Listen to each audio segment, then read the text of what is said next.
Otep, cher Camille, je vais parler rapidement avec vous aujourd'hui de la situation politique actuelle.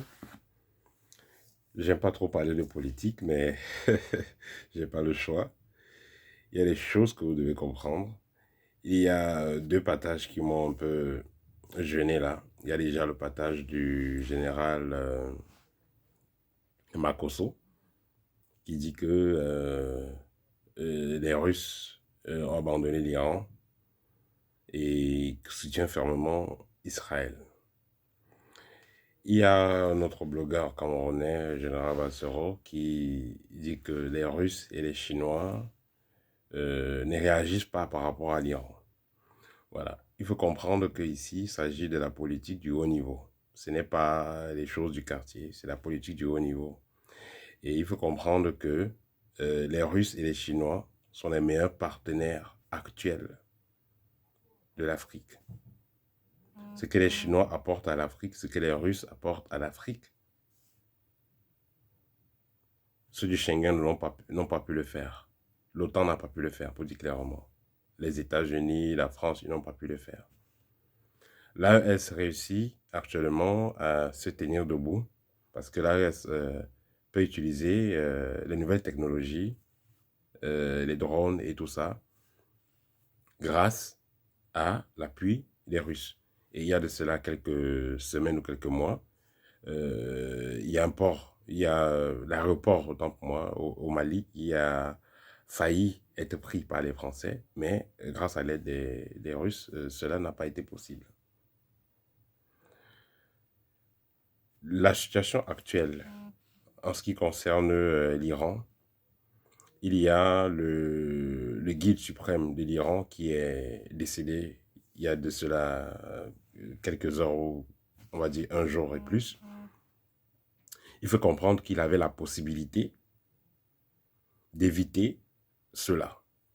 Mais il a accepté. Vous savez, ce monsieur-là, c'est un mystique. Hein? C'est quelqu'un de très... Il savait ce qu'il faisait. Il savait donc qu'en évitant sa peau, en évitant qu'on ait sa peau à tout prix, ça n'aurait pas pu faire que son mouvement puisse avoir une certaine ampleur. Mais il a laissé. Et il a dit ceci, que d'aller s'abriter, tandis que d'autres Iraniens vont mourir, il préfère lui aussi s'exposer et il préfère lui aussi mourir. Donc, il savait ce qu'il faisait. Et il n'était pas dans un endroit caché, il était dans un endroit ordinaire. Donc, c'était pas facile, c'était pas difficile de le trouver en fait. Et il n'a pas opté pour aller se cacher dans les bunkers et autres. C'était pas difficile pour le trouver. Et c'est comme ça qu'il a été éliminé.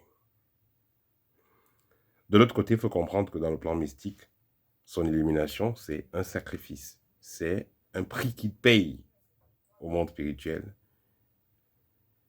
Le fait il a été éliminé, il est mort de cette façon, il est mort à martyr. Donc, il va retourner dans le plan spirituel pour agir avec la plus grande puissance. Et son corps est resté dans les mains des siens. Donc, on l'a enterré selon le rite de là-bas. Si son corps était passé sur les mains des Américains, vous ne savez pas ce qu'ils font à leurs opposants.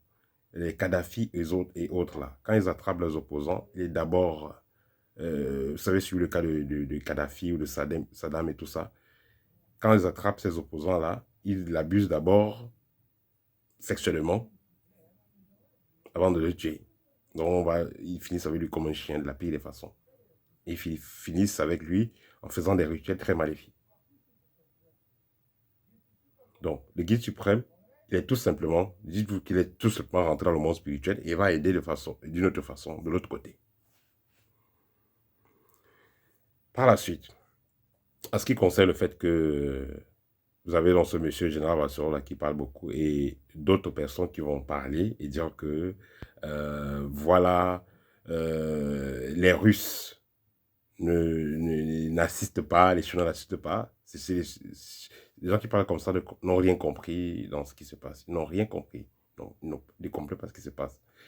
En fait, si les Russes disent que là, maintenant, ils entrent en guerre contre les États-Unis, vous connaissez les conséquences. directement au niveau de l'Ukraine, là, on peut envoyer l'arme qu'on ne veut pas qu'on donne. On va dire le nucléaire, ils vont envoyer ça directement.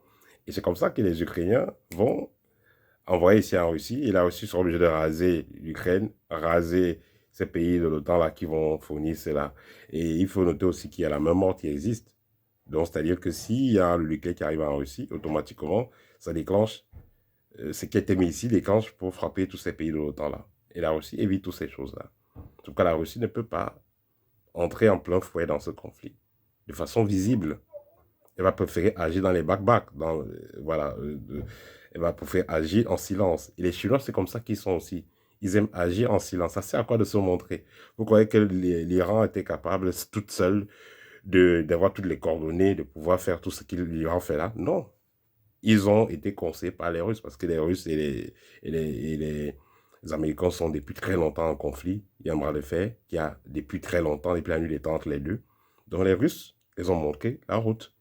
Les Chinois les ont montré la route. Les Chinois sont très bien expérimentés au niveau des satellites, au niveau des positions, localisation et tout ça. Ils maîtrisent ça. Donc voilà, ils travaillent ensemble. Ils n'ont pas besoin, les Chinois n'ont pas besoin de venir déverser une armée en Iran. Si on ne va pas déverser une armée russe ou chinoise en Iran, ça va servir à quoi?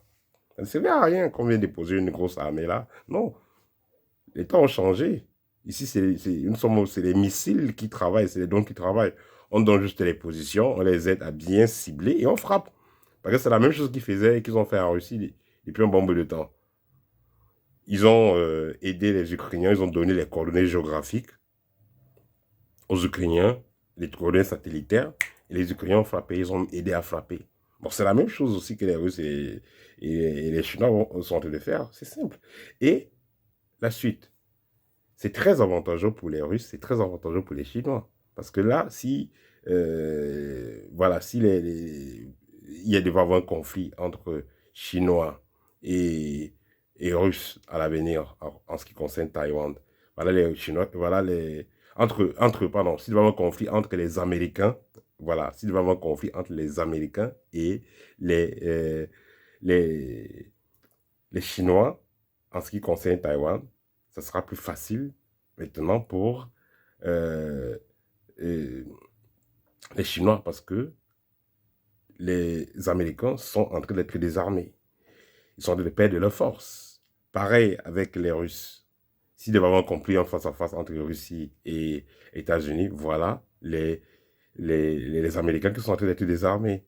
Et donc, les Russes et les Chinois sont en train de faire un travail majestueux, un travail de grand maître. Donc, il faut tout simplement observer ce qui se passe. Ça ne sert à rien de s'agiter, dire que les Russes, les, les Chinois ne font rien du tout. Vous n'avez pas besoin, ils n'ont pas besoin d'entrer sur scène physiquement, de venir porter les tenues, faire le bruit de la France, du coq de Macron. Non, non, ils ne sont pas à ce niveau-là. Donc, observons seulement et puis on va voir la suite. Voilà, c'est ce que moi je peux dire. Au TEP et à très bientôt. Gardons les vibrations positives.